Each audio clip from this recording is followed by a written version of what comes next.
Take away these divisions, and we should start delivering on the responses to the crisis. We'll step forward Emmanuel Macron and Angela Merkel, who come up with their compromise plan. A €500 billion EU recovery fund, raised by the European Commission, borrowing on capital markets. Essentially, shared debt. A big move, but one that is too much for some, notably countries like the Netherlands and Austria, who've come up with their own plan, with demands for continuing reform. They have their point of view. They've always been very clear about that point of view. There are other countries who are very vehemently against these arguments of the Nordics, if I may put it that way. But it's a question of trying to find a compromise between those two positions, and it does not help to keep on shouting at each other that you're right and I'm wrong and vice versa. So the compromise time has come now. Ultimately, it will be up to Charles Michel, the EU Council President, to bang heads together. But at the moment, the German Franco plan seems like the best bets. I think something like this needs to go over the line, whether it'll be this or some other version of guarantees or something that looks more like some of the borrowing facilities we saw in the previous financial crisis. A lot of technical solutions are possible. What's missing is the political will, and once that comes together, the technical solutions will fall into place. Brussels was accused of being too slow to react when this crisis hit. It can't afford not to lead the recovery. A recovery Europe desperately needs. A recovery it can't wait around for. Darren McCaffrey, Euronews, in Brussels. Vicky Price, Chief Economic Advisor at the Centre for Economics and Business Research, says some countries appear to have had the right response to the crisis. Germany is doing okay, mainly because it was already in a strong position and it's been able to tackle the pandemic much more easily than others. But countries like Greece, which have done quite well in terms of controlling the pandemic, are also seeing a very substantial reduction in their GDP. So does Germany, frankly. But for Greece, recovering is going to be much harder because it relies hugely on sectors that have been ground to a halt, basically, because of government action, such as tourism.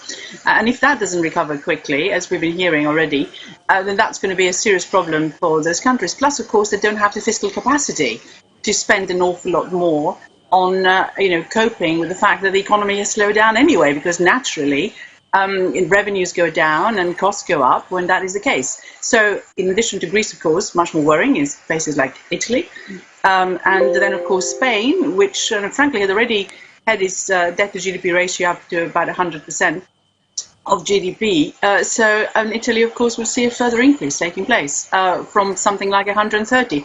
There is also a concern about the banking systems. Of course, they had to put up with quite a lot of bad loans. Non-performing loans have been very high, even though they've been coming down. So the strain on the banks is going to be very significant, and any support they can get additional to anything that's been offered so far by the ECB is probably going to be absolutely essential to them.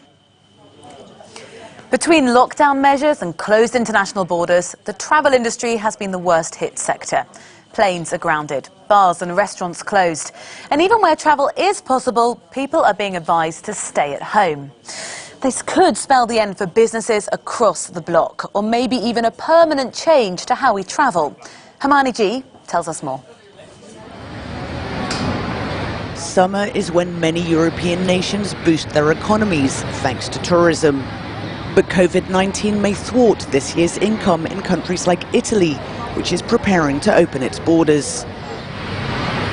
The Prime Minister has urged Italians to travel domestically this year, while businesses are trying to adapt to the new normal. Since last Monday, we've prepared our bar to enforce the rules on social distancing and allow our customers to enjoy aperitivo in total safety. Before the COVID-19 pandemic, we had a big buffet available to our customers. But now, each aperitivo dish is prepared individually. This allows us to guarantee and comply with all safety measures. Già strutturato all'interno del forno e portato direttamente al tavolo senza nessuna contaminazione. In the race to attract tourists, Slovenia has some advantage. It was the first to declare the end of the pandemic nationwide. It's also one of the first to have reopened its borders, at least to most EU nationals. In the meantime, the government is working to prop up local business. While there could be light at the end of the tunnel for the tourism industry, this feels far away to many who work in the sector. Cultural venues remain mostly closed. Artists are afraid for their future. In countries like Portugal, they protest and demand the government helps them in these dire times. Still, other industries remain untouched by the pandemic. In Finland, while the whole economy halted, the prospects of the forest industry are positive. It has survived the pandemic so far, and overseas exports are still going strong, despite the virus. Hermione G, Euronews. In Italy, the virus is taking its toll on people who rely on the informal economy to make ends meet. Giorgio Orlandi tells us more. In the Quarticciolo area in the eastern outskirts of Rome, 70% of the residents used to earn a living through undeclared work. It was either that or sell drugs. But when the lockdown began, all of them lost their jobs. Carpenters, artisans and cleaners often cannot rely on the help of the state. They line up here twice a week to grab food packages from local producers or to receive shopping vouchers. Despite being illegal, undeclared work is quite common in Italy, more than in other parts of Europe. It allows entire families to survive, and it plays a crucial role in the country's economic growth. Stefano Belmonte is one of them. He has a wife and a daughter and has not been working at all in the past 3 months. I have a few vegetables, tomatoes, spaghetti, fruit, eggs. That's enough to eat for lunch and for dinner. Is it enough? It's not much, but I'll do my best. Solidarity amongst the people is quite common in Quarticciolo. Stefano has been helping out in this local charity for a few years. It's a way of keeping himself busy, and he supports the local community. It's been 3 months that I haven't bought a single euro back home. I managed to carry on going as the food I need is being given to me. And then I've done a few things here and there, but there's no income at all. I worked a total of 3 days in 3 months. Undeclared work is completely blocked. That's what I do, unfortunately. At my age, I don't get the chance of being offered a job. Having to provide for his family is Stefano's biggest challenge. What should I tell my family? What? That even today I'm just not bringing any income home. That luckily we'll manage to get by somehow. How long is this going to go on for? I can't take it anymore. This local boxing gym has not reopened yet. It was created to keep young people off the streets. Without it, many local teenagers would feel lost. Gian Maria Fara is the president of Eurispes. He believes that the underground economy is a natural response to the country's malfunctioning bureaucracy, as well as high income tax rates, but it accounts for 35% of the country's GDP.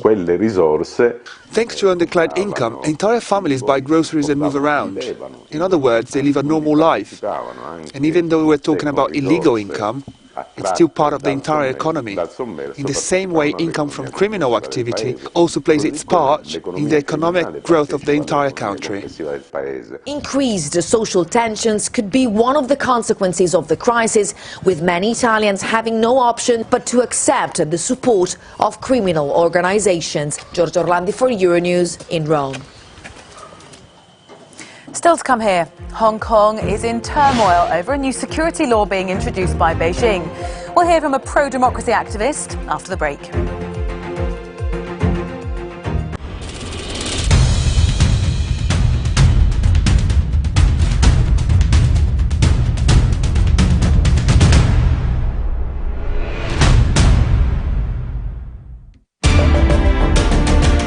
This week on Euronews. Dubai is in a constant state of expansion, innovation and reinvention. Dubai has always been at the cutting edge of retail innovation. It's a place where established businesses encounter fresh opportunities. Hear from the entrepreneurs and investors behind Dubai's success stories. This region is the most exciting startup space. And see how the city is shaping an economy fit for the future. Do business Dubai style in Target, on Euronews and Euronews.com.